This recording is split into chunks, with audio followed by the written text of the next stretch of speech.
Hello friends, आप सभी का मेरे चैनल पर स्वागत है। यदि आप अच्छे से क्वेश्चन को समझना चाहते हैं तो आपको ये पूरी वीडियो देखनी पड़ेगी। और आप शुरुआत में वीडियो देख के इसको छोड़े ना, लास्ट तक वीडियो ज़रूर देखें, फिर उसके बाद आप निर्णय लें कि आपको क्वेश्चन समझ में आया है या नहीं आया। तो हम देखते हैं आज इंटीग्रेशन बाय पार्शियल फ्रैक्शन। तो integration by partial fraction Hindi में बोलें तो आंशिक भिन्नों द्वारा समाकलन। आंशिक भिन्न क्या? आंशिक भिन्न मतलब जब हर यानी कि डिनोमिनेटर में जब कई सारे फंक्शन मल्टीपल में होंगे, जैसे यहाँ पर देख रहे हैं X plus A x plus B, इसी तरीके से यहाँ देख रहे हैं X plus A x plus B X plus C, यहाँ पर देख रहे हैं X plus A x plus B का होल स्क्वायर, और यहाँ पर देख रहे हैं X plus A X square plus B. तो हम इसको किस तरीके से तोड़ेंगे? तो हम तोड़ेंगे इसको सिंपल वे से। यदि यहाँ पर फंक्शन है डिवाइड एक्स प्लस ए और एक्स प्लस बी है, तो हम लिखेंगे A upon x plus A plus B upon x plus B. बाद में हम ए और बी की वैल्यू कैलकुलेट करेंगे, ठीक है, ए और बी की वैल्यू निकाल लेंगे, और जो ए की और बी की वैल्यू आएगी, जैसे 1 और 2 आया, उसको यहाँ पे सब्स्टिट्यूट कर देंगे, और इसके बाद इंटीग्रेशन का फार्मूला होगा वो हम लगा देंगे। तो कुल मिला के हमें यहाँ ए और बी की वैल्यू फाइंड करनी होती है। वो हम कैसे फाइंड करेंगे वो हम क्वेश्चन में जानेंगे, ठीक है। दूसरा देखते हैं, यहाँ पर अगर कोई फंक्शन दिया हुआ है, 3 फंक्शन दिए हुए हैं मल्टीप्लाई में, X plus A x plus B X plus C, तो क्या करना है? सिंपल है, A upon x plus A, B upon x plus B और सी अपॉन एक्स प्लस सी। इसी तरीके से यहाँ पर यदि आपको पावर भी लगा के दे दी गई है, जैसे एक्स प्लस ए, और एक फंक्शन पे दे दी है एक्स प्लस बी का होल स्क्वायर, क्या दे दी है? एक्स प्लस ए, और एक फंक्शन दे दिया है एक्स प्लस बी की पावर 2 यानी कि x plus b whole square. तो हम क्या करेंगे? तो हम लोग यहाँ पर सिंपल है, इसमें जिस पर पहले नंबर पावर नहीं है उसे तो हम सिंपल वे से ए अपॉन लिखेंगे। क्या लिखेंगे? ए अपॉन एक्स प्लस ए, जिस पर पावर नहीं है। और जिस पर पावर है तो उसके लिए सबसे पहले बिना पावर के लिखेंगे v upon x plus v, और एक बार पावर लगा के सी के साथ लिख देंगे, ठीक है। तो ध्यान से देखिएगा। अब हम लोग क्या करेंगे? तो अब हम लोग क्या करेंगे, एक और देखते हैं, F X upon x plus A X square plus B. इसको थोड़ा सा ध्यान से देखिएगा, क्योंकि ये तीसरा जो हमने दे रखा है होल स्क्वायर होता है, और यहाँ पर पावर अंदर होती है, तो इतना ध्यान रखना। जब पावर होल स्क्वायर होती है तो यहाँ पे 2 टर्म आते हैं, v upon x plus B और सी अपॉन एक्स प्लस बी का होल स्क्वायर। लेकिन जब पावर अंदर होती है तो हम लोग क्या करते हैं, तो हम इसके साथ वी एक्स प्लस सी लाते हैं, तो ये थोड़ा सा अलग है, इसे ध्यान रखना। X square plus v divide में होगा, और जो एक्स प्लस ए है इसके ऊपर यहाँ पर ए अपॉन एक्स प्लस ए लेंगे। तो इस तरीके से इसको डिस्ट्रीब्यूट करेंगे। लेकिन आपको एक बात और यहाँ पे नोट में याद रखनी है कि ये हम तब अप्लाई करेंगे, फ़िलहाल इतना ये क्वेश्चनों में यूज़ नहीं होगा, लेकिन आपको फिर भी ध्यान रखना है, ये इंटर लेवल वाले बच्चे हैं उनको खासकर ध्यान रखना है। तो इसमें जैसे कि अंश में जो फंक्शन दिया एफ एक्स, और हर में जो फंक्शन दिए हैं जो भी मल्टीप्लाई में, यानी कि नुमरेटर और डिनोमिनेटर, अंश और हर, तो हम लोग हमेशा ये कब अप्लाई करते हैं? जब अंश की पावर यानी कि नुमरेटर की पावर मतलब यक्स जो होता है चर वेरिएबल, तो उसमें पावर जो है कम होनी चाहिए हर की पावर से, मतलब डिनोमिनेटर की पावर से। फॉर एग्जांपल के लिए देख लेते हैं कैसे। जैसे कि अगर हम बात करें कि एक क्वेश्चन ही यहाँ पे इक्वेशन ही लिख देते हैं, जैसे कि हम कहते हैं 2x अपॉन एक्स माइनस 1 और x प्लस 3। तो आप लोग कहेंगे कि यहाँ पर ये जो है 2x है, ठीक है, और यहाँ पर x है और x है, लेकिन ये मल्टीप्लाई में है ना, तो x और x कितने हो जाते हैं? x स्क्वायर हो जाते हैं मल्टीप्लाई में, लेकिन ऊपर कितने हैं? x की पावर 1 ही है, तो इसका मतलब ये x पावर 2 जाता है और x पावर 1, तो इसलिए यहाँ पर आंशिक भिन्न लगा सकते हैं। लेकिन अगर यहाँ पर भी आपकी पावर अगर 2 होती, यहाँ पर भी आपकी पावर 2 होती, और यहाँ पर भी इस तरीके से अलग अलग डिफरेंट हैं, लेकिन हम इसकी जब मल्टीप्लाई करते हैं तो हमारी वैल्यू पावर जो है उसकी 2 ही आती है। तो हम क्या करते हैं? तो हम सबसे पहले इसको डिवाइड करते हैं। डिवाइड करने से इसकी पावर हमें लेस करनी है, ठीक है, तो इसकी पावर हमें छोटी करनी होती है। जब छोटी करेंगे तभी ये जो है फंडा पूरा अप्लाई होगा, आंशिक पार्शियल फ्रैक्शन वाला, ठीक है। तो आप लोग समझ गए होंगे। अच्छा, अच्छी तरीके से समझने के लिए क्वेश्चंस थोड़े से देख लेते हैं, तो जिससे कि थोड़ी प्रैक्टिस हो जाएगी और आप लोगों को अच्छे से समझ में आ जाएंगे। और यदि आपको कहीं पे नहीं समझ में आ रहा तो आप थोड़े से कमेंट वगैरह भी कीजिए, जिससे कि हमें पता चले कि क्या चीज़ जो है बच्चों को दिक्कत हो रही है, तो उसी हिसाब से हम वीडियो को और थोड़ा सा इम्प्रूव करें, और ज़्यादा से ज़्यादा लोगों को आप लोग जोड़ने का कष्ट करें थोड़ा सा, तो जिससे कि हम वीडियो को और अच्छे से क्वालिटी वाइज और अच्छे से पढ़ा के जो है डिस्कस कर सकें आप लोगों के सामने। तो देखते हैं कि क्वेश्चन हमारा, तो ये जो क्वेश्चन दिया हुआ है ये क्या कह रहा है? ये कह रहा है कि x minus one D x upon x minus two और एक्स प्लस थ्री। तो अगर हम देखें ध्यान से तो ऊपर x माइनस वन है और नीचे क्या है x माइनस टू और एक्स माइनस थ्री, यानी कि न्यूमरेटर और डिनोमिनेटर में पावर वही है जो हम लोग जैसे ही सोच रहे थे, मतलब ऊपर पावर वन है यहाँ पे पावर, और यहाँ पर वन और वन क्या है टू है, ठीक है। तो अब हम यहाँ पर हम जो है पार्शियल फ्रैक्शन लगा सकते हैं, ठीक है। तभी हमने यहाँ पर हिंदी में भी लिख रखा है कि अंश की घात हर की घात से कम है अतः आंशिक भिन्न लगाने पर, इस समझाने के लिए लिख दिया, आप लोगों को नहीं लिखना है लगाते समय, ठीक है। तो हम इसको कैसे लगाते हैं, इसको हम लेट कर लेते हैं, मान लेते हैं कि एक मतलब इंटीग्रेशन छोड़ के, इंटीग्रेशन और डीएक्स को हटा के हम इसको अलग ले लेते हैं, बिल्कुल अलग लेने के बाद इसको हम कैसे डिस्ट्रीब्यूट करते हैं, जो एक्स माइनस टू होता है फर्स्ट वाला जो मल्टीपल में term a upon x minus two, और जो सेकेंड वाला होता है वो v upon x plus three की फॉर्म में लिख लेते हैं। अब हम लोग एलसीएम लेके इसको सॉल्व करते हैं। एलसीएम लेंगे तो ये एक्स माइनस थ्री ए के पास पहुंच जाएगा और ये बी के पास पहुंच जाएगा, ठीक है। अच्छा, तो जैसा कि यहाँ पर एलसीएम लेने के बाद यहाँ पर ये जो इधर वाली एलएचएस और आरएचएस है, दोनों साइडों को लेके चलना है हमें, ऐसे समझ लो। जब लेट करेंगे तो इसमें ये नहीं है इधर ही लेके चलें, दोनों साइडें लेके चलना है। तो इधर जब हम इसको एलसीएम लेके साथ ऐड करेंगे तो हमारा x minus two x plus three और इधर भी x minus two x plus three cut जाएगा, और ये वैल्यू हमारी इस तरीके से आ जाएगी, x minus one a x plus three v x minus two. अब यहाँ पर आपको थोड़ा सा ध्यान से देखना है, हमें क्या करना है, जैसे कि अगर हम ऊपर ध्यान दें x minus two x plus three, तो बस आपको यही उठा लेना है, x minus two equal to zero put करना है, और एक बार एक्स प्लस थ्री उठा लेना है, x plus three equal to zero put करना होता है। इससे हमारी क्या वैल्यू निकल आएगी, टू जब उधर ले जाएंगे तो प्लस में हो जाएगी, इसी तरीके से थ्री उधर ले जाएंगे तो माइनस में हो जाएगी। अच्छा, ये वैल्यू निकालने के बाद अब हम क्या करेंगे, अब हम इसको जो ऊपर इक्वेशन दी हुई है इसमें पुट करेंगे, ठीक है। जैसे कि ये जो हमने यहाँ तक सॉल्व किया था, यहाँ पर ये जो टू है इसको एक्स जहाँ जहाँ पे भी एक्स होगा वहाँ पे हम टू पुट करेंगे। तो जैसे कि हम टू पुट करते हैं तो टू माइनस वन जो यहाँ आ जाएगा, और यहाँ पे टू प्लस थ्री, और यहाँ पर जब इसके जगह पे लिखेंगे तो हमारा क्या आ जाएगा जीरो, क्यों, क्योंकि टू माइनस टू कट के क्या हो जाएगा जीरो हो जाएगा। तो इस तरीके से टू और थ्री फाइव, ए की वैल्यू निकालेंगे तो वन अपॉन क्या आ जाएगा फाइव आ जाएगा। इसी तरीके से हम बी की वैल्यू फाइंड कर लेते हैं। तो बी की वैल्यू कैसे फाइंड करते हैं, जब हम यहाँ पर बी के नीचे देखते हैं एक्स प्लस थ्री था तो हम एक्स प्लस थ्री ही उठा लेंगे और इक्वल टू जीरो पुट करते हैं। हाँ, आंशिक भिन्न यानी पार्शियल फ्रैक्शन लगाने का एक ये भी मेथड है कि आप इस तरीके से फंक्शन में वैल्यू पुट करके भी लगा सकते हैं। दूसरा भी मेथड होता है, उसको भी हम जानेंगे आगे। तो आगे जानेंगे अन्य क्वेश्चनों में, पहले फ़िलहाल ये मेथड आप जानते हैं।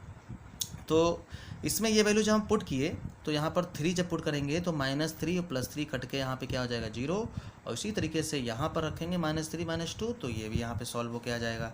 तो क्या आ जाएगा, तो आपकी वैल्यू इस तरीके से आ जाती है। जब हम x प्लस थ्री बराबर जीरो यानी कि x माइनस थ्री पुट करते हैं तो हमारी यहाँ पर x माइनस वन है तो x माइनस वन यानी कि माइनस थ्री माइनस वन, और इस तरीके से माइनस थ्री यहाँ रखेंगे तो एक प्लस का थ्री एक माइनस का थ्री है, तो इसलिए ये क्या हो जाएंगे, कट जाएंगे, सॉल्व हो जाएंगे। तो माइनस थ्री माइनस टू क्या हो जाएगा माइनस फाइव, यानी कि b की वैल्यू आ गई 4/5 और a की वैल्यू आ गई थी 1/5। तो इस तरीके से हमारे पास a और b की वैल्यू फाइंड हो गई। अब हमारे पास काम क्या है, अब हमारे पास जो अब हम लोग a और b की वैल्यू इक्वेशन सेकंड में यहाँ पे पुट कर देंगे आके, ठीक है। तो इक्वेशन सेकंड में पुट करने के बाद फिर हमारा जो फर्स्ट में इंटीग्रेशन के साथ दिया हुआ है, जो कि हमें इंटीग्रेशन के हिसाब से ही फाइंड करनी है वैल्यू, केवल पार्शियल फ्रैक्शन तो नहीं निकालना है। यदि पार्शियल फ्रैक्शन निकालना होता तो यहाँ पर ही आंसर हो जाता जब a और b की वैल्यू पुट करते हैं ना। लेकिन अब हम लोग क्या करेंगे, यहाँ पर वैल्यू पुट करने के बाद इंटीग्रेशन का साइन लगाएंगे, यानी कि 1/5 इंटीग्रेशन 1/x माइनस टू और इसी तरीके से 4/5, ठीक है। तो यहाँ पर जब हम वैल्यू पुट करेंगे, जैसे कि आप लोग ध्यान से देखिएगा कि हम जब वैल्यू पुट करेंगे कैसे, यहाँ पर 1/5 इंटीग्रेशन x माइनस टू, ठीक है, dx कहाँ पे पुट करी है, ये यहाँ पे पुट की है इस इक्वेशन में, ठीक है। बाद में जब इंटीग्रेशन के हिसाब से लगाएंगे तो इंटीग्रेशन के हिसाब से आ जाएगी। अच्छा, b की वैल्यू रखेंगे तो हमारा 4/5 इंटीग्रेशन 1/x प्लस थ्री, ठीक है। तो इस तरीके से 1/x माइनस टू का हो जाएगा log x माइनस टू और x प्लस थ्री का हो जाएगा log x प्लस थ्री। तो हमारा इस तरीके से इक्वेशन, जैसे अगर ध्यान से देखें तो 1/log x माइनस टू यहाँ मॉड के साथ लिखा हुआ है, इसी तरीके से यहाँ पर भी लिखा हुआ है प्लस c। तो ये आपका पहला क्वेश्चन है। यदि आप इसको फिर से देख लेंगे तो और अच्छे से समझ में आ जाएगा। तो हम अगला क्वेश्चन देखते हैं।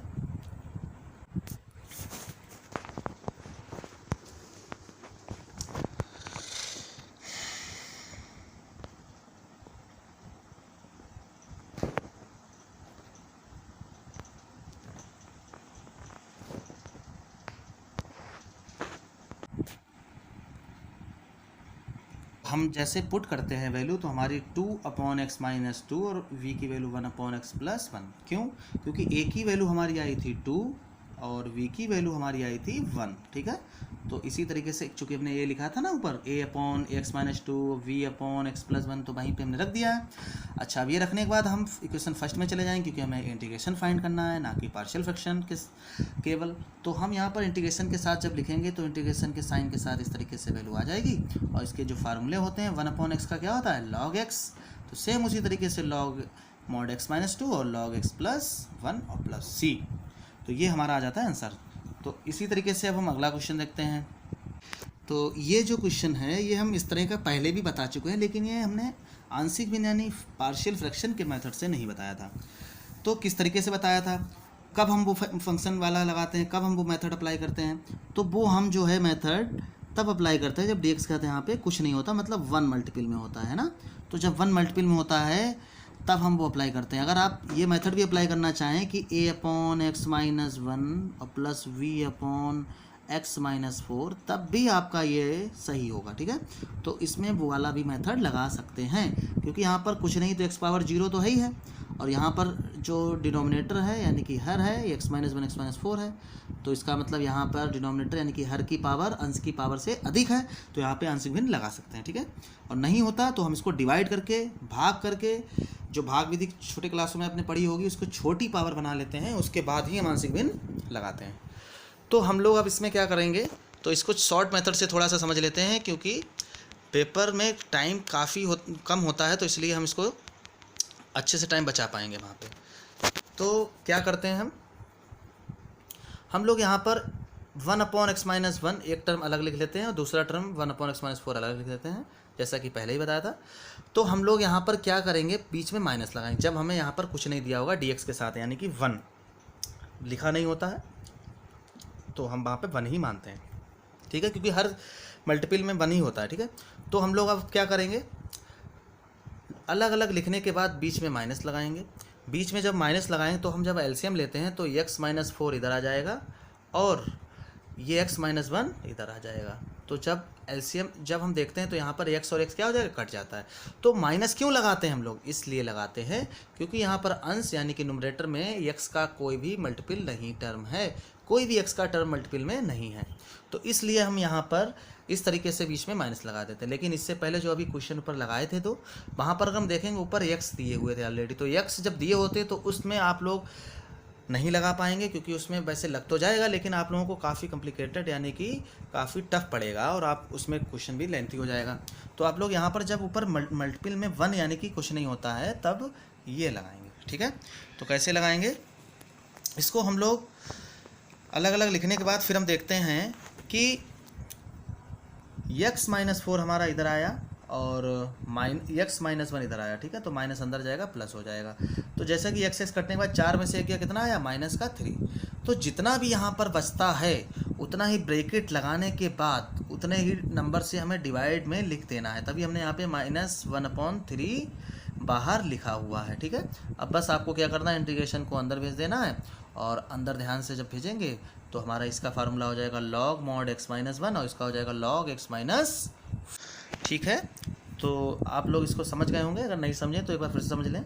तो कुल मिला के यहाँ पर जब dx के साथ कोई भी टर्म नहीं होता यानी कि x की पावर 0 है, जिसे हम 1 भी लिख सकते हैं, है ना। तो तब हम ये जो हर में फंक्शन होते हैं उसको हम अलग अलग डिस्ट्रीब्यूट करके लिख लेते हैं और बीच में माइनस लगाना होता है ऐसी कंडीशन में। फिर हम जब एलसीएम इसको रफ पे करेंगे, जब हम एलसीएम लेंगे तो x-4 और -x-1, तो इसको सॉल्व करेंगे तो -3 बच जाता है। जितना भी यहाँ पर सॉल्व होकर टर्म बचता है उतना ही ब्रैकेट के बाहर आपको डिवाइड में लिख देना है। अब बस आप लोगों को क्या करना है, बस धीरे धीरे ये टर्म जो है -1/3 अंदर जाएगा, अंदर जाने के बाद यहाँ पर ये इस तरीके से बन जाएगी वैल्यू और ये हमारा जो फार्मूला होगा वो फार्मूला आ जाएगा। तो इस तरीके से आपका यहाँ पर ये क्वेश्चन सॉल्व हो जाता है। एक क्वेश्चन ये भी देख लेते हैं, जैसे कि दिया हुआ है 2x dx x² + 1 और x² + 2। तो यहाँ पर x² दिया हुआ है और हमने आंशिक भिन्न में x² वाला बताया था कि एक टर्म पर x² दे दिया था और एक टर्म पे नहीं दिया था, ठीक है, लेकिन ऊपर कंडीशन दूसरी रहती है तब, ठीक है। यहाँ पर क्या है, जब वैल्यू पुट करने से हमारी सॉल्व होके बन रही है 2x, जब हम एक्स स्क्वायर बराबर टी पुट किए तो एक्स स्क्वायर का डिफ्रेंशिएशन किया तो 2x dx equal to dt। तो 2x dx की जगह पे हम लोग क्या लिख देंगे, dt लिख देंगे। तो इसकी जगह पे हमने लिख दिया यहाँ पर dt, और एक्स स्क्वायर प्लस 1 की जगह पे लिख दिया t प्लस 1, और एक्स स्क्वायर प्लस 2 की जगह पे लिख दिया t प्लस 2। अब आपका क्वेश्चन तैयार हो गया पार्शियल फ्रैक्शन के हिसाब से, ठीक है। तो यहाँ पर जब दो फंक्शन एक्स स्क्वायर के टर्म में हो तो आप ऊपर देख लीजिएगा कि 2x वगैरह तो नहीं है, अगर होता है तो हम इसको इस तरीके से पुट करके लगा देंगे, अन्यथा हम लोग क्या करेंगे, इस कंडीशन में क्वेश्चन अगर होगा तो एक टर्म पर ही होगा, ठीक है, एक्स स्क्वायर प्लस 1 और एक ऐसे ही होगा, ठीक है। तो अगर इस तरीके से होगा तो आपको कुछ ना कुछ ऊपर दे देगा वैल्यू। फिर हम लोग इसको पार्शियल फ्रैक्शन से कैसे लगाएंगे, वही जो अभी हम लोगों ने सीखा है। इस टर्म में अगर हम देखें dt के साथ कुछ है नहीं है, तो हम लोग इसको बड़े आराम से शॉर्टकट मेथड से भी लगा सकते हैं, जैसा कि अगर हम t प्लस 1 और माइनस t प्लस 2 लिखेंगे अलग अलग, फिर हम देखेंगे ऊपर कितना ज़्यादा बच रहा है। तो t प्लस 2 आपका पहुंच जाएगा इधर, और t प्लस 1 पहुंच जाएगा इधर। तो t और t कट जाएगा, 2 में से बन गया कितना आया, 1 आया। तो यहाँ पे तो और अच्छा रहा, क्यों, क्योंकि यहाँ पे तो 1 ही बच रहा है, तो 1 से डिवाइड करो या ना करो, उसको ऐसे ही छोड़ देंगे। तो हम लोग अब क्या करेंगे, अब हम लोग जो है इसको अलग अलग लिख लेंगे, जैसा कि अभी हमने बताया जब ऊपर 1 था तो उस कंडीशन में हमारा फंक्शन इस तरीके से लिखेंगे, तो ऊपर जब एलसीएम लेंगे तो हमारा 1 ही बच रहा है, ठीक है। अभी दूसरा मेथड भी देख लेंगे, जैसे कि पार्शियल फ्रैक्शन वाला भी मेथड देख लेंगे, इसी में ही है। तो हम इसमें इंटीग्रेशन करेंगे अलग अलग, log t प्लस 1 इसका हो जाएगा log t प्लस 2, और जो t की वैल्यू हमने पुट की थी t बराबर एक्स स्क्वायर, तो उस t की जगह पे हम लोगों ने एक्स स्क्वायर यहाँ पे पुट कर दिया है, सेम ऐसे भी यहाँ पुट कर दिया है। log m minus log n क्या होता है, log m minus log n होता है log m अपॉन n, यानी कि log x square plus 1 divide x square plus 2। एक तो आपका ये मेथड हो गया, ये काफ़ी इजी मेथड है और टाइम भी बच जाता है। अब हम देखते हैं इसका पार्शियल फ्रैक्शन वाला। तो जैसा कि यहाँ पे पार्शियल फ्रैक्शन वाला मेथड में इसको हम लेट कर लेते हैं अलग, ठीक है, और a अपॉन एक्स प्लस 1 और v अपॉन एक्स प्लस 2, उसी तरीके से यहाँ t है तो t प्लस 1 और t प्लस 2 कर दिया है। अब हम जब एलसीएम लेंगे तो हमारा इस तरीके से टर्म आ जाता है, और ये LHS में ऐसे रहेगा। अब यहाँ पर जो डिनोमिनेटर में टर्म दिया है वो कट जाएंगे, कटने के बाद ये आ जाएगा 1 equal to a t plus 2 v t plus 1, इसे इक्वेशन भी मान सकते हैं, है ना। अब हम लोग क्या करेंगे, जैसा कि यहाँ पर अगर a के नीचे देखें t प्लस 1 है, ठीक, तो हम t प्लस 1 इक्वल टू 0 यानी कि t बराबर माइनस 1 पुट कर देंगे, ठीक है। और v के नीचे अगर देखते हैं तो t प्लस 2 यानी कि t बराबर माइनस 2 पुट कर देते हैं। तो t बराबर माइनस 2 जब पुट करेंगे, कहाँ पर पुट करेंगे, जो हमने इक्वेशन सॉल्व करके हर वैल्यू जो है डिनोमिनेटर वाली कटने के बाद आती है वहाँ पर रखते हैं। तो वहीं पर हमने रखा तो एक ही वैल्यू यहाँ पे बनाई, तो सेम इसी तरीके से b की, लेकिन माइनस में, ठीक है, 1 आती है b की वैल्यू लेकिन माइनस में, क्योंकि यहाँ पर ये बीच में माइनस लाना है ना, इसलिए। तो जब t plus 2 equal to 0 minus 2 रखेंगे t बराबर, तो इस तरीके से सॉल्व होकर हमारा आ जाएगा b बराबर माइनस 1। तो ये इस तरीके से आपका अलग अलग टर्म यहाँ पे एक ही वैल्यू पुट कर दी 1 और b की वैल्यू माइनस 1, अब हमारा इंटीग्रेशन हो जाता है, ठीक है। तो अब अलग अलग जैसा कि क्वेश्चन दिया हुआ है, तो इस तरीके से हमारा टर्म आ जाता है 1 upon t minus 1 upon t plus 1 minus 1 upon t plus 2। Integration करते हैं तो log t plus 1 minus log t plus 2, और यहाँ पर आ जाता है लास्ट टर्म देखेंगे तो log m अपॉन n, क्योंकि log m minus log n वाली प्रॉपर्टी, तो log m upon n plus c। तो यहाँ पर एक्स स्क्वायर प्लस 1 और एक्स स्क्वायर प्लस 2 आ जाता है। तो आप लोगों को ये अच्छे तरीके से क्वेश्चन समझ में आ गया होगा। यदि नहीं आया तो आप कमेंट ज़रूर कीजिएगा, और जिससे कि हमें पता चले कि क्या थोड़ी सी कमियां रह गई हैं, लेकिन अपनी तरफ से तो हमने पूरी कोशिश की है। और ज़्यादा से ज़्यादा इस वीडियो को शेयर कीजिए, जिससे कि और लोग जुड़ें, और जिससे कि हमें आने वाले समय में और अच्छी मेहनत करके आप लोगों को वीडियो निरंतर समय में देते रहें। धन्यवाद।